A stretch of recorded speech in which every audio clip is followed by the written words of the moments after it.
दोस्तों आजकल मीडिया में केस छाया हुआ है और ये हर जगह छाया हुआ है, चाहे वो सोशल मीडिया हो, मेन स्ट्रीम मीडिया हो यानी इलेक्ट्रॉनिक मीडिया हो या प्रिंट मीडिया हो। एक ही जगह चर्चा एक ही केस की है, वो है सोनम राजा रघुवंशी केस की। कि इस केस के अंदर हनीमून के ऊपर जो कपल गया था यानी सोनम और राजा रघुवंशी गए थे, वो मेघालय में गए थे और वहां पर शिलोंग में अपने बॉयफ्रेंड को बुला के, उनके दोस्तों को बुला के सोनम ने अपने हस्बैंड का मर्डर करवा दिया और उसके बाद फिर उसने पुलिस को सरेंडर कर दिया। और इस मामले के अंदर दोनों ही परिवार हैं, दोनों सोनम के भी घर वाले और जो राजा रघुवंशी है उनके भी परिवार वाले अपना अपना दुख जाहिर कर रहे हैं।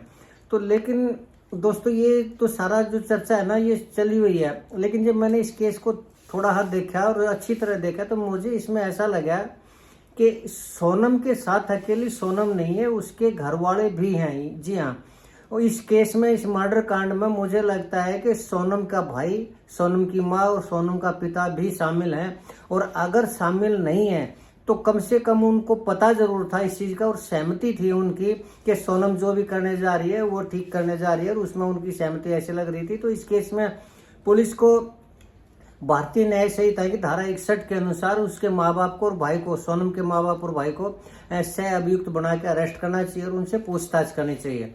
लेकिन दोस्तों मैं ऐसा क्यों कह रहा हूँ, जबकि किसी भी मीडिया में, न तो सोशल मीडिया पर न मेन स्ट्रीम मीडिया में ये बात नहीं है कि उनके माँ बाप की भी इसके अंदर सहमति हो सकती थी। लेकिन मैंने जब इस केस को अच्छी तरह देखा, हालांकि जिस दिन सोनम उसको मेघालय लेकर गई थी, मुझे उसी दिन ये खटका था कि मेघालय लेकर गई है तो कुछ ना कुछ इसमें लफड़ा होगा ही होगा आने वाले टाइम में, और वही बात हुई। लेकिन इस मामले में दोस्तों मैं ये क्यों कह रहा हूँ कि सोनम के साथ उसके माँ बाप की भी सहमति है। और इतना ही नहीं, मैं एक चीज और भी कहूंगा कि अभी एक देश के बहुत चर्चित वकील की भी इसमें एंट्री होने वाली है। वो वकील आएगा और आके सबसे पहले वो ये कहेगा कि सोनम मेरी बहन है या बेटी है, ऐसा कहेगा, और वो बिल्कुल फ्री में केस लड़ने का ऑफर देगा। और जितने भी ये सोशल मीडिया वाले उनको धमकी भी देगा कि किसी ने भी सोनम के खिलाफ कुछ भी अगर बनाया वीडियो तो उसको मैं कोर्ट में घसीट दूंगा। ये चीज भी होने जा रही है। लेकिन मैं ऐसा क्यों कह रहा हूँ दोस्तों, किस वकील की बात कर रहा हूँ और किस लिए ये कह रहा हूँ कि इसमें सोनम के माँ बाप भी सम्मिलित हैं, मैं आपको सारा सब कुछ बताऊंगा दोस्तों, और तथ्यों सहित बताऊंगा। तब तक आपसे एक निवेदन करना चाहूंगा कि आप मेरे इस वीडियो को, मेरे इस चैनल को सब्सक्राइब जरूर करें। और जब तक आप सब्सक्राइब करेंगे, बेल आइकन दबाएंगे, तब तक मैं अभी आया दोस्तों, बस अभी गया और अभी आया 5 सेकंड के अंदर।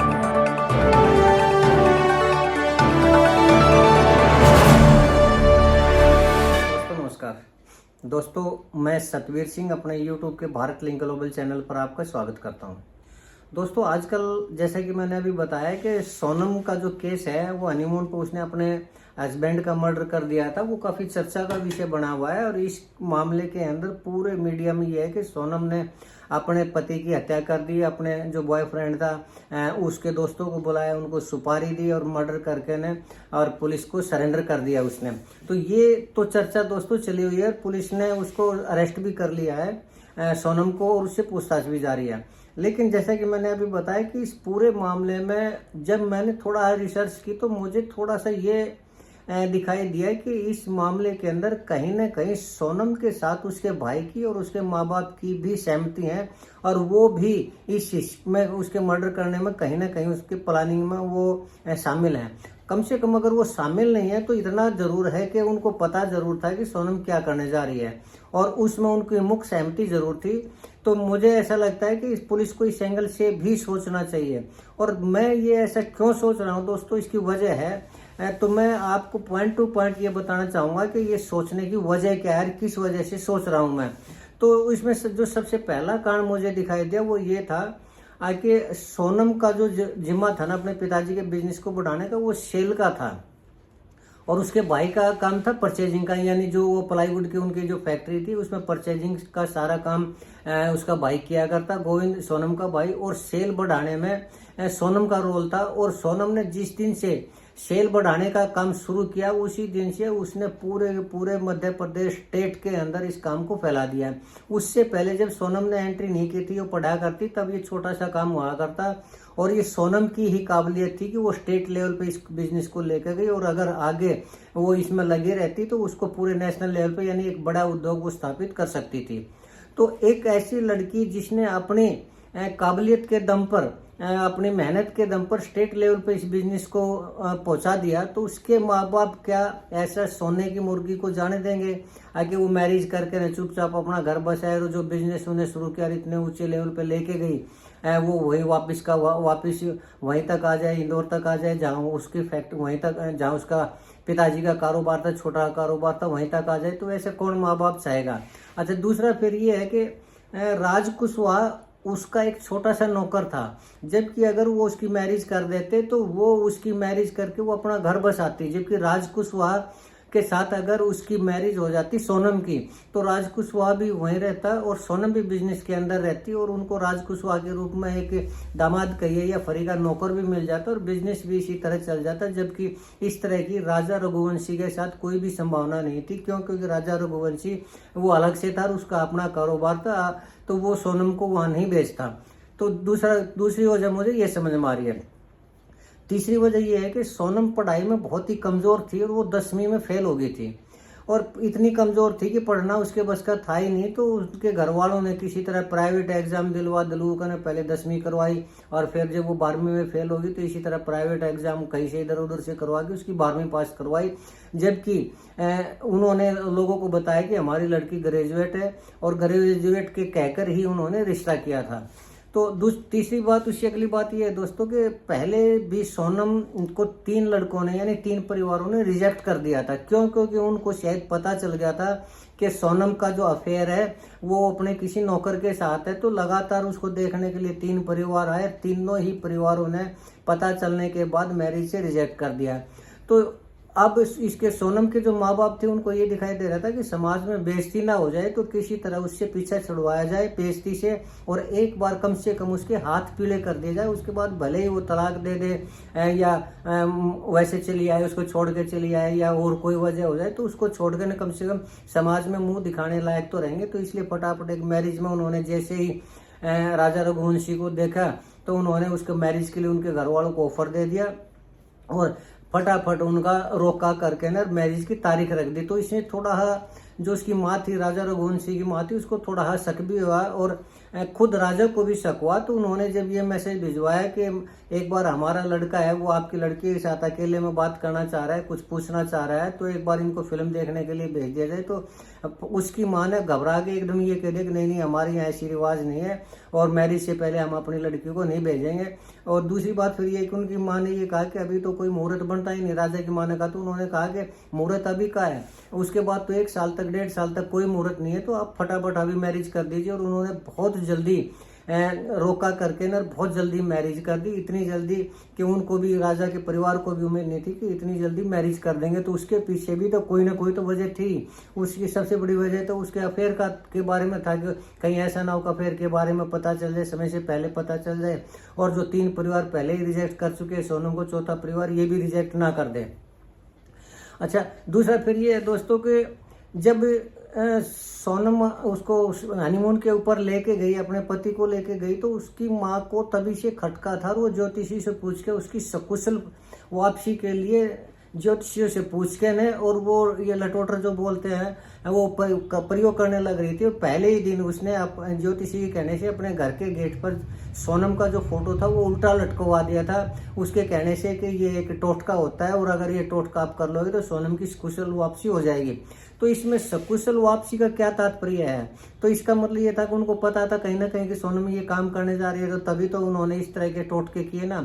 इस तरह के उनको पता था कि सोनम के साथ भी कोई वारदात हो सकती है, तो उसकी सकुशल वापसी के लिए वो प्रयास कर रहे थे। और जैसे ही वो गुम होने का या उसका भाई तुरंत शिलोंग पहुंच भी गया, क्योंकि उसको कुशल वापसी लाना, उसकी सोनम को वापसी लाना, तो उन लोगों का मेन वो था टारगेट था। तो दूसरा फिर ये है कि जब सोनम वहां से, जब उनको ये दिखाई दिया कि वो राजा और उसके जो तीनों साथी थे वो पुलिस ने अरेस्ट कर लिए हैं, तो सोनम को तब पता चल गया कि अब भागने का कोई भी तरीका नहीं है, उसको पुलिस पकड़ लेगी। नहीं तो वो नेपाल भागना चाह रही थी, और नेपाल भागने से पहले जब वो मेघालय आई तो वो अपने साथ 17 लाख रुपए कैश लेके गई थी, और जितने भी जेवर थे वो लेके गई थी। जबकि हनीमून के ऊपर कोई भी दुल्हन इतना ज्यादा कैश नहीं लेके जाती, और वो सारे के सारे जेवर जो राजा रघुवंशी के परिवार वालों ने डाले थे या उनके माँ बाप ने डाले थे, सारे के सारे वो जेवर लेके गई थी। और इस चीज़ के ऊपर राजा रघुवंशी ने उंगली भी उठाई थी कि इतने जेवर किस लिए लेके जा रही हो और इतने कैश की कहाँ जरूरत है, लेकिन उसने किसी तरह मैनेज कर लिया राजा रघुवंशी को, और वो सारे कैश और जेवर लेके गई। तो उनके घर वालों को भी ये सोचना चाहिए था, राजा के घर वालों को ये सोचना चाहिए था कि हनीमून के ऊपर इतना हैवी कैश कोई भी नहीं लेके जाता, लेकिन पता नहीं किस तरह पट्टी पढ़ाई कैसे पढ़ाई। और फिर जब उसका मर्डर करके वो वापस आने लग रही थी, तो जिस ढाबे के ऊपर वो आई उससे पहले उसने फ़ोन किया, तो उसने अपने भाई को सारी हकीकत बता दी कि अब मुझे सरेंडर करना ही पड़ेगा। और उसके भाई ने भी ये कह दिया था कि हाँ, अब सरेंडर करने के सिवा कोई चारा नहीं है। तो इसका भी ये तात्पर्य निकलता है कि उनके परिवार को ये पहले से पता था कि ये घटना को अंजाम देगी ही देगी, तो इसीलिए सरेंडर की बात हुई। जबकि जब पुलिस आई तो उसने इस तरह का ये कहा कि मैं तो पीड़ित लड़की हूँ, ये है वो, इस तरह की ड्रामेबाजी की। होटल वालों जो उस ढाबे वालों को था, ढाबे वालों ने बिल्कुल भी ये नहीं बताया। उसने तो ये कहा कि मैं एक पीड़ित लड़की हूँ, दुखी लड़की हूँ, और मेरे साथ कोई घटना घट गई तो मेरे को घर पे फ़ोन कर लेने दो, इसलिए उसने मोबाइल मांगा था। ढाबे वाले को इस तरह का उसने कुछ नहीं किया था, उसने सिर्फ अपने भाई को सरेंडर का नाम लिया था। फटाफट उसके भाई ने कोई नहीं कह रही थी अब सरेंडर कर दो, अब बचने का कोई भी साधन नहीं है। तो इससे भी ऐसा दिखाई दे रहा है कि उनके घर वालों को पहले से ये पता था कि वो इस तरह का कांड करेगी। तो इसमें मुझे लगता है जब पहले से पता था तो क्यों तो उन्होंने मैरिज की, और क्यों उन्होंने एक आदमी की जान खतरे में डाल ली। अगर मैरिज करनी थी तो कम से कम कोई बात नहीं, 2 दिन कह देते समाज के आदमी, 4 दिन कह देते तो वो उसी लड़के के साथ उसकी मैरिज करके उसको अपने घर रख लेते और अपने बिजनेस को बढ़ाते। इसके अलावा और भी कई ऐसे पॉइंट है कि अब जैसे ही सोनम ने सरेंडर किया तो उसके माँ बाप चिल्ला चिल्ला के ये कहने लग रहे हैं कि हमारी लड़की निर्दोष है और हमारी लड़की को फंसाया गया है। तो ये बताइए उसको फंसाएगा कौन? क्या राजा रघुवंशी के घर वाले फंसाएंगे उसको, जिनका कि अपना लड़का मारा गया? तो वो उसको बचाने के लिए पूरा प्रयास करने लग रहे हैं और उसको पूरा निर्दोष साबित करने पर लगे हुए। क्यों? क्योंकि उनको पता है कि किसी तरह इसके प्रति सहानुभूति दिखाई जाए और कुछ समाज की सहानुभूति अर्जित की जाए तो कुछ प्रेशर पड़ेगा पुलिस के ऊपर और वो कम धाराओं में केस को दर्ज करेगी और उसमें बाद में वकीलों के थ्रू उस केस को लूज कर दिया जाएगा, अर्थात छुड़वा लिया जाएगा। अब रही बात वकील की दोस्तों, तो वकील के बारे में मैंने कहा था कि एक वकील की एंट्री होने वाली है और वो एंट्री करते ही सबसे पहले ये डायलॉग बोलेगा कि सोनम मेरी बेटी है, ये सोनम मेरी बहन है, ये केस में बिल्कुल मुफ्त में लड़ूंगा। क्यों? क्योंकि सोनम निर्दोष है। और वो वकील है दोस्तों, वो केपी सिंह है। और केपी सिंह आपको याद होगा कि निर्भया केस था, निर्भया केस में जो फांसी की सजा हुई थी 4 बलात्कार करने वालों को, उसमें केपी सिंह ही था। और उसने आधी रात को भी जाके कैसे कैसे जजों के दरवाजे खटखटाए, उनके ऊपर केस को रोकने, फांसी की सजा को रोकने की कोशिश की। तो उसको भी पता था, केपी सिंह को भी पता था कि इन्होंने बलात्कार किया है, लेकिन उसने अपनी एडवर्टाइजमेंट करनी थी, अपना नाम करना था। और एक ये पाकिस्तान की जो लड़की है क्या नाम, ये सचिन के साथ इसने अपने बच्चों को लेकर पाकिस्तान से भाग के आई थी। जब वो मीडिया में वो केस आया तो वो वहां पर भी पहुंच गया था और सबसे पहले उसने मीडिया वालों को धमकाया था और उसका केस अपनी बहन बना के उसका केस लड़ा था। ये कहा था कि बिल्कुल निर्दोष है और ये ठीक आई हुई है, बिल्कुल लीगल रास्ते से आई हुई है। तो उसका केस भी उसने लड़ा। इसकी वजह ये थी कि वो केस भी पूरे सोशल मीडिया पर छाया हुआ था, मेन स्ट्रीम मीडिया में छाया हुआ था। तो एक ऐसा केस जो वकील इस तरह का लड़ता है तो उसकी एडवर्टाइजमेंट तो अपने आप ही हो जाती है। और यहाँ पर भी आप देख लेना 2-4 दिन के अंदर अंदर केपी सिंह की एंट्री हो जाएगी इसमें और वो इस केस को लड़के एक बार फिर से, जो लोग उसके नाम को भूल गए थे, एक बार फिर से याद आ जाएगा और उसका जो केस है नाम है वो और भी थोड़ा ज़्यादा चलेगा और अपराधियों में ये जाएगा कि ये ठीक वकील है और ये बचा सकता है। तो इस तरह उसकी मुफ्त की एडवर्टाइजमेंट भी हो जाएगी। तो ये मामला था दोस्तों। इसमें मुझे ऐसा लग रहा है कि ये जो मामला है पुलिस को एक बार इस एंगल पर भी सोचना चाहिए। ये मेरा अपना सोचना, हो सकता है मैं गलत हूँ, हो सकता है ऐसा कुछ भी ना हो, लेकिन इन सारे तथ्यों को देखते हुए मुझे ऐसा लग रहा है कि सोनम के माँ बाप के बीच में कहीं ना कहीं कोई ना कोई अगर प्लानिंग में हिस्सा नहीं है तो सहमति जरूर थी और उनको पता था कि सोनम क्या करेगी। तो एक बार पुलिस को उसके माँ बाप को भी अरेस्ट करना चाहिए, उनसे भी पूछताछ करनी चाहिए दोस्तों। तो ये मेरा मानना था, ये मेरी विवेचना थी। मुझे उम्मीद है कि आपको भी ये समझ में आई होगी और पसंद आई होगी। अगर आपको मेरी ये विवेचना पसंद आई तो मैं चाहूँगा कि आप मेरे इस वीडियो को लाइक करें, शेयर करें और कमेंट जरूर करें दोस्तों। अगर मैं गलत हूँ तो भी कमेंट करें। और आपने मेरा ये वीडियो देखा इसके लिए आपका बहुत बहुत शुक्रिया। एक बार फिर से मैं चलते हुए निवेदन करना चाहूँगा कि आप मेरे इस चैनल को सब्सक्राइब जरूर करें। इसके साथ एक बार फिर से आपका धन्यवाद। नमस्कार, जय हिंद।